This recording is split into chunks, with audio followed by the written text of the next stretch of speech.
హరి ఓం శ్రీ గురుభ్యో నమః.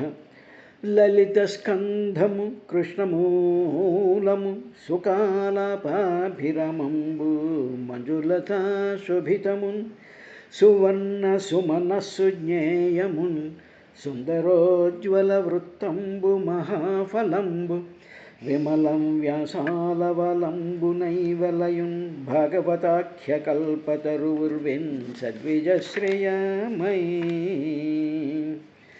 శ్రీకైవల్యపదంబు జేరుటకునై చింతించదన్ లోకరక్షైకారంభకు భక్తపాలన కళా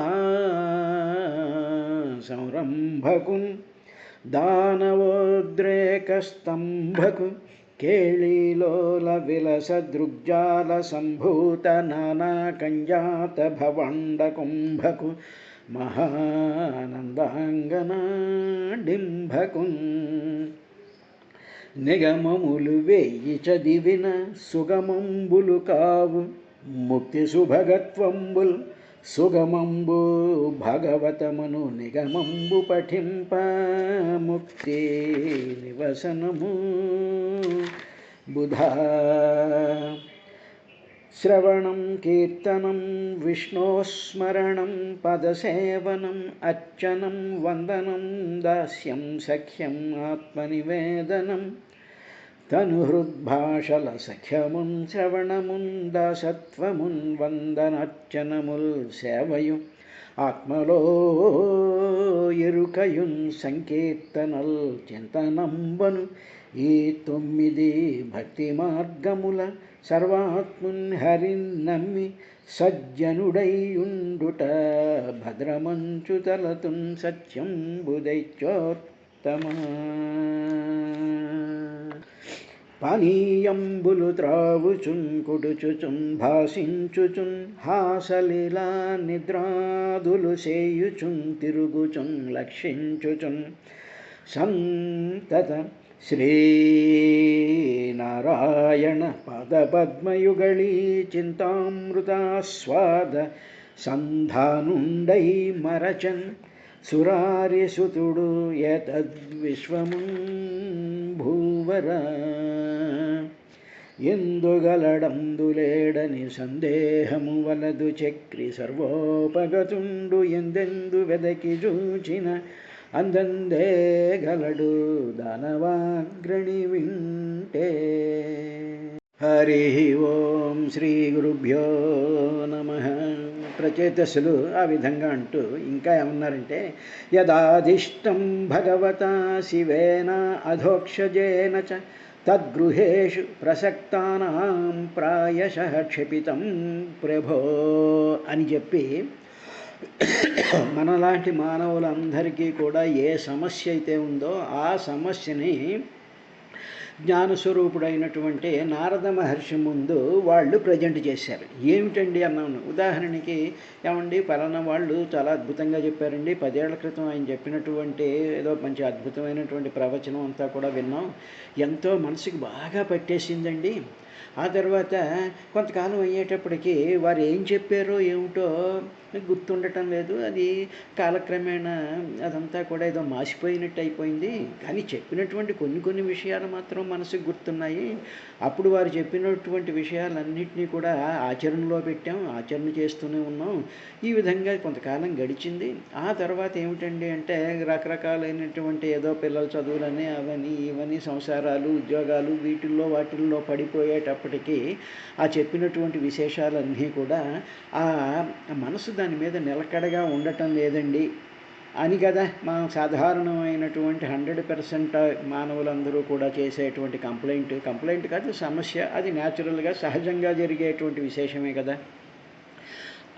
అదే నేను ఇప్పుడు చెప్పినటువంటి దాన్నే ప్రచేతసులు నారద మహర్షితో ఈ సమస్యను ఆయన ముందు ప్రజెంట్ చేస్తున్నారు. ఏమన్నారంటే, యథాదిష్టం భగవత శివేన అధోక్షజేన చ తద్గృహేషు ప్రసక్తానాం ప్రాయశః క్షపితం ప్రభో. ఓ ప్రభో, ఓ స్వామి, శివభగవానుడు తర్వాత శ్రీహరి కూడా ఆత్మతత్వం మాకు ఉపదేశించారు. మొట్టమొదట మేము సముద్రంలో తపస్సు చేయడానికి వెళ్ళినప్పుడు రుద్రుడు ఆయన ప్రత్యక్షమై ఆ కాసారంలో నుంచి ప్రత్యక్షమై ఆయన అద్భుతమైనటువంటి రూపాన్ని మాకు చూపించి ఆత్మతత్వం గురించి ఆయన రుద్రగీత ద్వారా ఆత్మతత్వ స్వరూపమైనటువంటి జ్ఞానాన్ని మాకు ప్రసాదించారు. ఆ తరువాత శ్రీహరి కూడా వచ్చి మళ్ళీ కూడా మాకు ఆ ఆత్మతత్వం గురించి చెప్పారు. ఆత్మ అంటే ఏమిటంటే which is the absolute truth, అస్సలైనటువంటి సత్యాన్ని ఆత్మ అంటారు. సర్వంలోనూ వ్యాపించిపోయినటువంటి అత్యద్భుతమైనటువంటి చైతన్య ప్రకాశ తత్వము, సత్ చిత్ ఆనంద స్వరూపమైనటువంటి ఆత్మతత్వాన్ని అటు శివుడు చెప్పాడు, ఇటు శ్రీహరి సాక్షాత్తు శ్రీహరి కూడా ఉపదేశించారు. బాగానే ఉంది. అప్పుడు మేము చాలా ఎక్సైటెడ్ స్టేట్లో ఉండి, చాలా అద్భుతంగా ఉండి, అబ్బా ఇంక ఇది చేసుకోవాలి, ఇది తప్ప ఇంకోటి జీవితం లేదు అనేటువంటి ఉల్లాసంతో మేము ఉండిపోయాం. తర్వాత కాలం ఏమైందంటే అప్పుడు వివాహం చేసుకోమన్నారు, రాజ్యాన్ని పరిపాలించుకోమన్నారు, ఇవన్నీ ఉన్నాయి కదా కర్తవ్యాలన్నీ కూడా. వాళ్ళిద్దరూ కూడా వెళ్ళి మీ కర్తవ్యాలు నిర్వహించండి అన్నారు. కాబట్టి అలాగ మేము చాలా కాలం గృహ విషయాలలో ఆసక్తి కలిగిపోయి ఉన్నాం. మేము అలా ఉండిపోవడంతో మాకు ఏం జరిగింది అంటే ఆ ఉపదేశాన్ని చాలా కాలం ఆ ఉపదేశాన్ని అనుష్ఠిస్తున్నాము అనుకున్నాం. కానీ ఈ కార్యకలాపాలలో వీటిలో యొక్క ఓవర్లాపింగ్ వల్ల అదంతా కూడా మరిచిపోవడం జరిగింది అన్నారండి వాళ్ళు. యదాదిష్టం భగవత శివేన అధోక్షజేన చ, శివేన శివుడి ద్వారా, అధోక్షజేన శ్రీహరి ద్వారా యత్ ఆదిష్టం చెప్పబడిందో ఉపదేశించబడిందో అదంతా కూడా ఏమైపోయిందంటే క్షపితం ప్రభో, మర్చిపోయాం స్వామి అదంతా కూడా. ఎందువల్ల మర్చిపోయామంటే ఆ కారణం ఎందుకు మర్చిపోయారా నువ్వు అడుగుతావేమో. కారణం ఏమిటంటే గృహేషు ప్రసక్తానా, ఈ ఇంటి యందుండేటువంటి ఆసక్తి వల్ల, ప్రసక్తానం బాగుగా ఉండేటువంటి ఆసక్తి గల మాకు ప్రాయశః చాలా మట్టుకు క్షపితం మర్చిపోయాం మేము. మనం అంతే కొన్ని గుర్తున్నాయండి, అంతవరకు బాగానే ఉంది. కానీ చాలా మట్టుకు ఎంతెంతో అద్భుతమైనటువంటి 60 రోజుల పాటు ఆయన భారతం చెప్పారండి. చెప్పేటప్పటికి అబ్బో అనిపించింది. తర్వాత ఏం చెప్పారో ఒకసారి నువ్వు చెప్పు అనేటప్పటికి 60 రోజులు కాదు కదా, 60 సెకండ్లు ఆయన ఏం చెప్పాడో కూడా చెప్పలేనటువంటి శ్రోతగణాలు ఉండేటువంటి ఈ లోకం తయారవుతోంది అని మనం అర్థం చేసుకోవాలి. కాబట్టి ఆ విధంగా సామాన్యమైనటువంటి మానవులకి కారణం ఏమిటి అనేటువంటిది కూడా ప్రచేతసులు చెప్పారు. ఏమిటి కారణం అంటే గృహేషు ప్రసక్తానా, ఇంటి పనులయందు ఆసక్తి కలిగి ఉండుట. ఇల్లు అనేటువంటిది ఏంటంటే ఏమంటే ఇంట్లో కూరలు తెచ్చుకోవాలా, వంట వండుకోవద్దా, అవి చేద్దా, ఇవి కాదండి. గృహ అనేటువంటి దానికి గ్రహించడం అనేటువంటిది. గ్రహింపు దేనివల్ల వస్తుంది అంటే మన ఇంద్రియాల వల్ల అనేక రకాలైనటువంటి దృశ్యమాన జగత్తులో ఉండేటువంటి పనికిమాలినవి, పనికిరానివి, పనికొచ్చేవి, మనకి సంబంధం లేనివి, వీటన్నిటినీ కూడా గ్రహిస్తూ ఉండేటువంటి సందర్భంలో ఆ జ్ఞాపకాలు, ఆ అనుభవాలు, ఆ లాజిక్లు, ఆ మాటలు, ఆ వస్తు సామగ్రులు, వీటిల చేత మనసంతా కూడా ప్రసక్తానం చాలా వాటి మీద ఆసక్తితో ఉండేటప్పటికి ఏమైపోయింది, ఇవన్నీ కూడా మరుపుకొచ్చేసాయి. ఈ చెప్పినటువంటివన్నీ కూడా సాక్షాత్తు శివభగవానుడు అధోక్షజుడు చెప్పినటువంటివి కూడా ప్రాయశః చాలా మట్టుకు మర్చిపోయామయ్యా స్వామి అని చెప్పి నారద మహర్షికి ఈ ప్రచేతసులు చెప్పారు. ప్రచేతసులు ఎవరండి అంటే ఇంద్రియాలేగా. మన ఇంద్రియాలు ఏం చెప్పాయో ఏమండి తిరుపతి వెళ్ళామండి, అద్భుతమైనటువంటి శ్రీ మహావిష్ణువు యొక్క వెంకటేశ్వర స్వామి యొక్క విగ్రహాన్ని అలా చూస్తూ ఉన్నామండి అని. బాగానే చూస్తూ ఉన్నాం.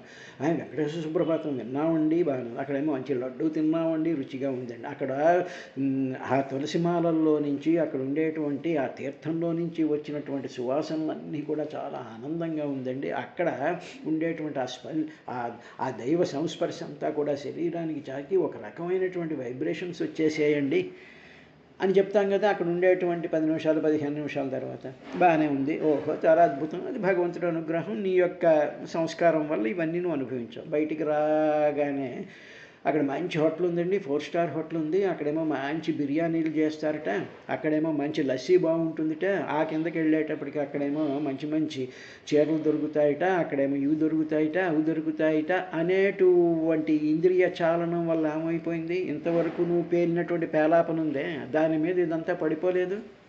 పడిపోయి అసలైనటువంటి ఆ దృశ్యాన్ని ఆ దాన్ని అంతా కూడా మర్చిపోతున్నాం. ప్రాయశః చాలా మర్చిపోతూ ఉన్నాం. ఇలాగ మర్చిపోతూ ఉన్నాం కాబట్టి మళ్ళీ మళ్ళీ వెళ్తూ ఉంటాం. ఇప్పుడు మళ్ళీ మళ్ళీ వెళ్ళాల్సినటువంటి అవసరం లేదు. ఎందుకు అవసరం? ఈ చెత్త అంతా వేయకుండా ఉంటే ఆ జ్ఞాపకం అలాగే ఉంటుంది, ఆ రుచి అలాగే ఉంటుంది. ఆ తులసిమాలల్లో ఉండేటువంటి ఆ అద్భుతమైనటువంటి ఆ తేజస్సు, ఆ రుచి, ఆ వాసన, ఆ స్పందనలు నిత్యం ఎప్పుడూ ఉంటూ ఉంటాయి. ఎప్పుడు అంటే గృహేషు ప్రసక్తానాం నా లేకపోయినట్లయితే, ఈ విధమైనటువంటి ఆసక్తులు లేకపోయినట్లయితే అవే ఉంటాయి. ఇంట్లో తీసుకొచ్చి ఒక వస్తువు పెట్టామనుకోండి, ఒక వస్తువు పెట్టాం కదా, మధ్యలో డైనింగ్ టేబుల్ మధ్యలో హాల్లో ఒక మంచి పువ్వులతో ఉండేటువంటిది పెట్టాం, బాగానే ఉంది. అది అలా ఉంచకుండా దాని పక్కన ఇంకోటి తీసుకొచ్చి, దాని పక్కన ఇంకోటి తీసుకొచ్చి, దాని పక్కన ఇంకోటి తీసుకొచ్చి పెట్టేటప్పటికి ఏమవుతుంది, మన దృష్టి అంతా మిగతా తర్వాత పెట్టినటువంటి వస్తువుల మీద ఉంటుంది. కానీ మొదట పెట్టినటువంటి వస్తువు మీద నుంచి నీ దృష్టి డిస్ట్రిబ్యూట్ అయిపోవటం లేదు, ఇటువంటి చెదిరిపోవటం లేదు.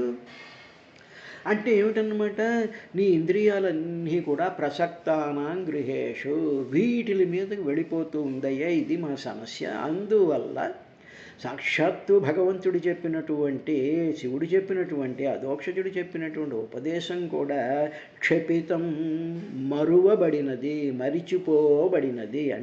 మేము మర్చిపోయాము అంటే లోపం ఎవరిది? చెప్పినటువంటి శివుడిది అధోక్షజుడిది కాదు స్వామి. ఈ లోపం ఎక్కడుందంటే గృహేషు ప్రసక్తానాం, ఈ అనవసరమైనటువంటి విషయాల మీద మా మనసు వెళ్ళడం వల్ల జరిగినటువంటిది. ఉదాహరణకి ఏదో అక్కడ మంచి దైవ సంబంధమైనటువంటి కార్యక్రమం జరుగుతోంది, బాగానే ఉంది. అప్పుడు మన మనసు ఆ దైవ సంబంధమైనటువంటి కార్యక్రమం మీద కాకుండా అక్కడ వచ్చినటువంటి జనులు, అక్కడ వచ్చిన వాళ్ళు ధరించినటువంటి ఆభరణాలు, వాళ్ళు చెప్పినటువంటి మాటలు, వాళ్ళు తీసేటువంటి ఫోటోలు, వాళ్ళు మాట్లాడేటువంటి మాటలు, వీటి మీద వెళ్ళిపోతున్నప్పుడు అక్కడ ఏం జరిగిందో చెప్పండి, అక్కడ ఏం మంత్రం చదివారు, ఆ మంత్రంలో ఉండేటువంటి అర్థం ఏమిటి, దానికి సంబంధించినటువంటి చెప్పండి అంటే అబ్బాయి చెప్పలేమండి, కానీ వాళ్ళు వచ్చారండి, వాళ్ళు వచ్చి ఇలా మాట్లాడారండి అని మాట్లాడుతూ ఉంటాను చూసారా. ఈ విధమైనటువంటి స్థితిలో మానవుడి యొక్క మస్తిష్కం, మనసు ఉంటుంది స్వామి అని చెప్పారు. దీనినే ప్రహ్లాదుడు అచ్చపు చీకటింబడి గృహవ్రతులై విషయ ప్రవిష్టులై చచ్చుచు పుట్టుచున్ మరల చెర్విత చర్వణులైన వారికెన్ చెచెర్ర పుట్టునే పరులు చెప్పిననైన నిజేచ్ఛనైన ఏమిచ్చిననైన కానలకు ఏగిననైన హరి ప్రబోధముల్.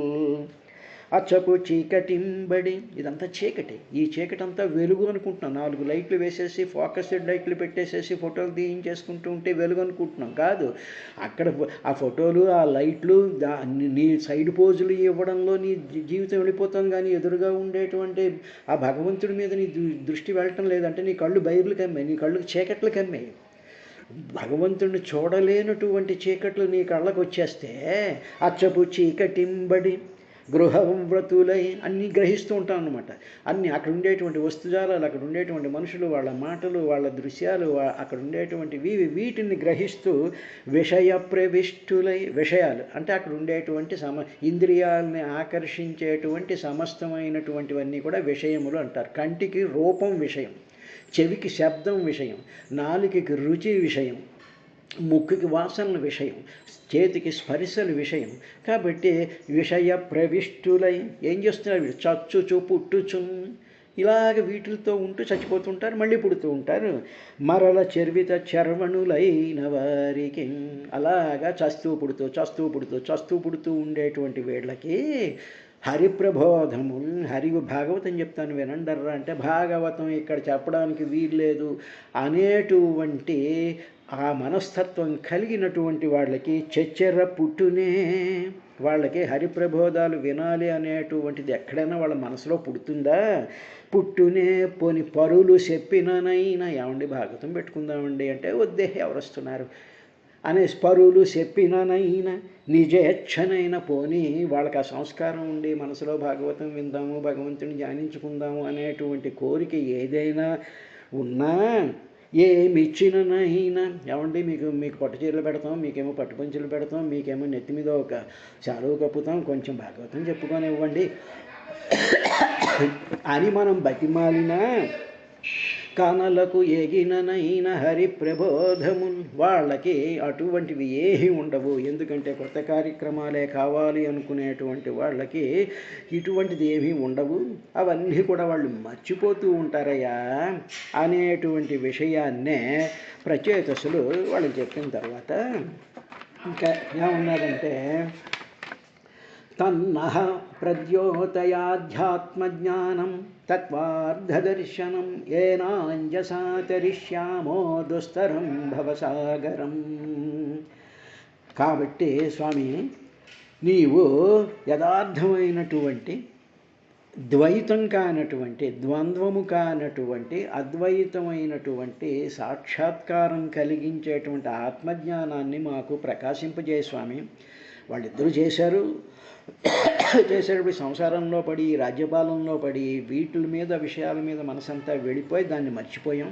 ఇప్పుడు మళ్ళీ మా అదృష్టం కొద్దీ నువ్వు ఇక్కడ మాకు ప్రత్యక్షమయ్యావు. మళ్ళీ ఆ జ్ఞానస్ఫురణ మాలో కలిగినప్పుడు మాకు మళ్ళీ మేము ఆ మర్చిపోయినటువంటి అద్వయ వస్తువు ఉన్నది ఒకటే, ఏకం సత్ విప్రా బహుధా వదంతి, ఉన్నది ఒకే ఒక ఆత్మచైతన్య ప్రకాశమే ఇన్ని రకాలుగా భాషిస్తూ ఉన్నది, కనిపిస్తూ ఉన్నది అనేటువంటి ఆ ఆత్మజ్ఞానాన్ని, సాక్షాత్కారం కలిగించేటువంటి ఆత్మజ్ఞానాన్ని ప్రకాశింపజేయవయ్యా. అప్పుడు దానివల్ల మీకేం లాభం వస్తుందర్రా అంటావేమో, మళ్ళీ మేము ఈ తరించడానికి, దాటడానికి శక్యం కానటువంటి ఈ సంసార సముద్రాన్ని తేలికగా తరించేస్తాం. మాకు ఆత్మజ్ఞానం ఉంది అంటే మేము ఈ సంసార భయాల నుండి మేము చాలా తేలికగా దాటేస్తాము అని ప్రచేతసులు చెప్పారు. ఇక్కడ ప్రచేతసులు ఎవరంటే మళ్ళీ కంబ్యాక్. ప్రచేతసులు అంటే మన ఇంద్రియాలకి, అంటే ఇంద్రియ ప్రవృత్తులకి, ఇంద్రియాలలో ఉండేటువంటి ఆ ఇంటెలిజెన్స్కి స్వామి నీ అసలైనటువంటి ఆత్మతత్వాన్ని కలిగించు అని చెప్పి ఇంద్రియాలు ప్రార్థిస్తున్నాయి అని మనం అనుకున్నాం అనుకోండి. అంటే ఏమిటన్నమాట, ఉదాహరణకి కన్ను ఉంది. కన్ను ఏం చేస్తుంది, అటు నక్షత్రాల దగ్గర నుంచి, ఆకాశం దగ్గర నుంచి, పువ్వుల దగ్గర నుంచి అన్నిటినీ కూడా కన్ను చూస్తూ ఉంటుంది. ఓకే, బాగానే ఉంది కదా. ఇప్పుడు ఆ కన్ను అనేటువంటి ప్రచేతసుడు అడుగుతున్నాడనమాట, మనలోనే ఉండేటువంటి జ్ఞానస్వరూపుడైనటువంటి ఆ నారద స్వరూపాన్ని అడుగుతున్నాడు. స్వామి, నేను ఇన్ని రకాలైనటువంటి విషయాన్ని చూస్తున్నాను. ఆ శక్తి భగవంతుడు ప్రాణరూపంలో ఉండి నాకు ఆ శక్తినిచ్చాడు, చూడగలిగినటువంటి శక్తి. చూచడం ఒకటే కాదు, ఈ పువ్వుని వేరు, చెట్టును వేరు, కొమ్మ వేరు, నక్షత్రం వేరు, ఆకాశం వేరు అనేటువంటి సెపరేటుగా చూడగలిగినటువంటి శక్తి నాకు మనసు ద్వారా కూడా వస్తోంది. అలాగ నేను డిఫరెన్షియేట్ చేసి చూడగలిగినటువంటి ఆ శక్తి నాలో ఉంది. కానీ ఒక లోపం ఉందయ్యా, ఆ పువ్వులో, ఆ ఆకాశంలో, ఆ పుట్టలో, ఆ ఆకులో, ఆ మనిషిలో, ఆ ఆలోచనలో, అన్నిట్లోనూ కూడా కామన్గా నువ్వు ఉన్నావు. అద్వయం అంటే నువ్వు పువ్వువు కాదు, నువ్వు నక్షత్రానివి కాదు, నువ్వేమో చెట్టువు కాదు, నువ్వు పొట్టవు కాదు, నువ్వు కుక్కవు కాదు, నువ్వు ఏనుగు కాదు, నువ్వు అలా కనిపిస్తున్నావు. కానీ వాటిలన్నిట్లోనూ కూడా నువ్వు ఉన్నావు. కానీ నా కన్ను ఏం చేస్తుంది అంటే దాన్ని సెపరేట్గా చూస్తుంది. ఇలాగ చూసేటువంటిది అజ్ఞానం. అది ఇప్పుడు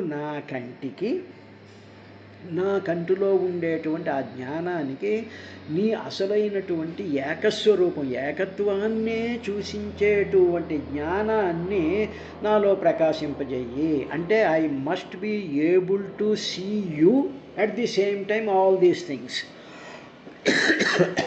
అదన్నమాట. అంటే ఏమిటి, కన్ను యొక్క లక్షణం సెపరేట్గా చూడడం అనేటువంటిది నువ్వు సృష్టించిందే. ఓకే, ఒప్పుకుంటున్నాం మేము. ఈ కన్నే ఆ లోపల ఉండేటువంటి నువ్వే ఆ విధంగా చూసేటట్టు చెయ్యి అంటున్నాడు. అంటే ఏమిటి, ఉదాహరణకి స్టేజ్ మీద మనకు తెలియనటువంటి ఒక యాక్టర్, పేరు తెలియదు అనుకోండి, యాక్టర్ వాడు వచ్చి ఏదో ఒక వేషం వేసాడు అనుకో, ఓ మహారాజు వేషం వేశాడు. చూసేటప్పటికి మన కన్ను ఏం చేస్తుంది అంటే మహారాజునే చూస్తుంది, మహారాజు వేషం వేసినటువంటి చూస్తుంది. కానీ ఆ మహారాజు వేషం వేసినటువంటి వాడు ఎవడో మనకి తెలియదు. ఇప్పుడు ఏమడుగుతుంటే మహారాజు వేషంని కూడా చూసేటట్టు, తర్వాత ఆ వేషం వేసినటువంటి ఆ మనిషి ఎవరో కూడా నా మనసుకి తట్టేటట్టు, ప్రకాశం నా మనసుకి అది గోచరించేటట్టు చెయ్యి అంటున్నాడు. ఇప్పుడు ఆ మహారాజు వేషం అనేటువంటి దాన్ని తీసేసి, ఆ మహారాజు వేషం ఏంటంటే పువ్వు అనుకోండి, చెట్టు అనుకోండి, కుక్క అనుకోండి, సింహం అనుకోండి, నక్షత్రం అనుకోండి, గ్రహం అనుకోండి, మానవులు అనుకోండి, ఇవన్నీ వేషాలు. ఈ వేషాలన్నీ కూడా ఒకడే వేస్తున్నాడు. ఆ ఒకడే వేసేటువంటి వాడే ఇన్ని రకాలైనటువంటి వేషాలు వేస్తున్నాడు. కానీ వాడు వేరు, ఇవి వేరు. ఇప్పుడు ఏమవుతుంది, అలాగా ఆ వేషం వేసినటువంటి వాడి యొక్క జ్ఞానమే అద్వయము, రెండు కాదు, ఒకడే. ఆ వేషం వేసినటువంటి వాడు ఒకడే. ఆ అద్వయమైనటువంటి జ్ఞానాన్ని మాకు ప్రకాశింపజేయ స్వామి. అలా చేసినట్లయితే అప్పుడు మేము ఈ సంసార సముద్రాన్ని తేలికగా తరించేస్తాం. అంటే సంసారం అంటే ఏమిటనమాట, ఒకదాన్నొకటి అల్లుకుపోవడం అన్నమాట.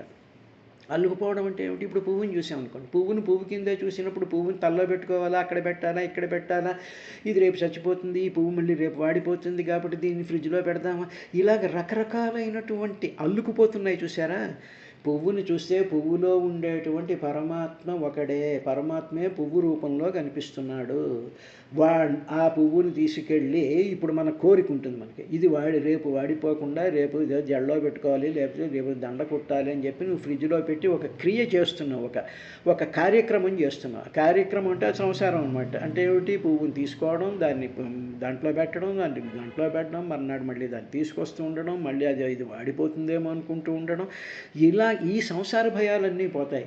ఎప్పుడు పోతాయంటే, ఓహో పువ్వుల స్వామి నువ్వు ఉన్నావన్నమాట. ఓకే, నువ్వు వాడిపోవడం అనేటువంటి స్థితిలో కూడా నువ్వే ఉన్నావు. నువ్వు ఉండబట్టే పువ్వు వాడిపోతుంది, నువ్వు ఉండబట్టే ఫ్రిడ్జ్లో పెట్టినా అది నిలకడగా ఉంటుంది, నువ్వు ఉండబట్టే దారంలో కట్టినప్పుడు ఒక దండలాగా భాషిస్తూ ఉంది అని అన్నిట్లోనూ నువ్వే ఉన్నావు, నువ్వు ఒక్కడవే సత్యము అనేటువంటి జ్ఞానాన్ని ప్రకాశింపజేయి. అప్పుడు మాకు ఈ భయాలు ఏమి ఉండవు. ఈ సంసారంలో ఇవి వెళ్ళిపోతాయేమో, పాడైపోతాయేమో, ఇంకోటి అయిపోతుందేమో అనేటువంటి భయాలు ఏమీ కూడా ఉండవు. అంటే పరమాత్మకి సంబంధించినటువంటి జ్ఞానం కానీ, ఆ పరమాత్మ యొక్క ఆ నామస్మరణ కానీ, ఆ పరమాత్మ యొక్క కథలలో ఉండేటువంటి అంతరార్థాలని కానీ మనం భాషిస్తూ ఉన్నప్పుడు మనకు కలిగినటువంటి దుఃఖాలు కానీ, చింతలు కానీ, కష్టాలు కానీ అవి కూడా నువ్వేనయ్యా అని, నువ్వు కష్టం కింద కనిపిస్తున్నావు, నువ్వు ఈ దుఃఖం కింద కనిపిస్తున్నావు, నీవు ఈ సమస్య కింద నువ్వు కనిపిస్తున్నావు. నాలాంటి అజ్ఞానానికి ఇది సమస్య, ఇది దుఃఖం, ఇది బాధ అనేటువంటి విధంగా నాకు గోచరిస్తోంది. కానీ ఆ బాధ నువ్వే, ఆ దుఃఖము నువ్వే, ఆ ఇన్కెపాసిటీ కూడా నువ్వేనన్నమాట అని చెప్పి, వీటిలి వెనక ఇవన్నీ కూడా యాక్టర్స్, పాత్రలు అనుకుంటే, ఈ పాత్రలు అన్నిట్లోనూ ఉండేటువంటి పాత్రధారివి నువ్వు అనేటువంటి జ్ఞానాన్ని మాకు కలగజేయి అని చెప్పి, మన దేహంలో ఉండేటువంటి ఇంద్రియాలలో ఉండేటువంటి ఆ ఇంటెలిజెన్స్, ఆ స్వరూపం ఆ భగవంతుణ్ణి ప్రార్థిస్తోంది. కాబట్టి మన చేతులు కూడా భగవంతుడి మీద పువ్వులు వేస్తూ ఉంటాయి, మన కళ్ళు కూడా భగవత్ స్వరూపాన్ని చూస్తూ ఉంటాయి, మన చెవులు భగవత్ కీర్తనలు వింటూ ఉంటాయి.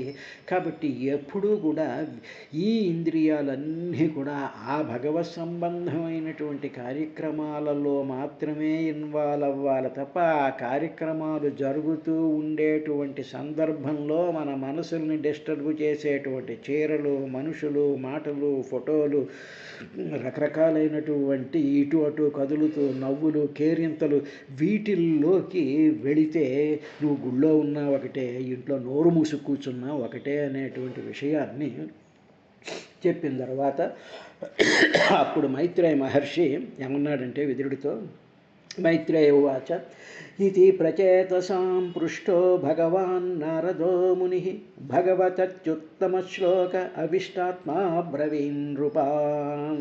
ఈ విధంగా ఈ ప్రచేతసులు మహారాజులుగా వీళ్ళు. అంటే ఏమిటనమాట, మనకి రాజులు ఎవరు అంటే మన దేహాన్ని, మన దేహంలో ఉండేటువంటి రాజు మనసు అయితే ఆ రాజు కింద సామంత రాజుల కింద ఉండేటువంటివి మన ఇంద్రియాలన్నమాట. కాబట్టి మహారాజులకు ప్రచేతసులు ఈ విధంగా ఆయన్ని ప్రశ్నించేటప్పటికీ నారద మహర్షి యొక్క మనస్సు వెంటనే, నారదుడి యొక్క మనస్సు ఎవరిలో లగ్నమైంది అంటే శ్రీహరి యందు లగ్నమైపోయింది. వెంటనే ఆయన కళ్ళు మూసుకుని పరమాత్మ అయినటువంటి ఆత్మ చైతన్య సకాశ స్వరూపుడైనటువంటి సత్యం జ్ఞానం అనంతం బ్రహ్మ నిత్యశుద్ధ బుద్ధముక్త స్వభావమైనటువంటి ఆ పరమాత్మలోకి నారద మహర్షి యొక్క మనసు లగ్నమైపోయింది. పరమాత్మను తలుచుకున్నప్పుడు మాత్రమే సరైనటువంటి మాటలు మన లోపల నుంచి బయటకు వస్తాయి. అప్పుడు ఆయన వాళ్ళని చూస్తూ ఈ విధంగా అన్నాడయ్యా అనేటువంటి విషయాన్ని చెప్పాడు. రేపటి కార్యక్రమంలో నారద మహర్షి వాళ్ళకి చెప్పినటువంటి విశేషాలు ఏమిటో చూద్దాం. చాలా అద్భుతమైనటువంటి విశేషాలను ఆయన చెప్పాడు.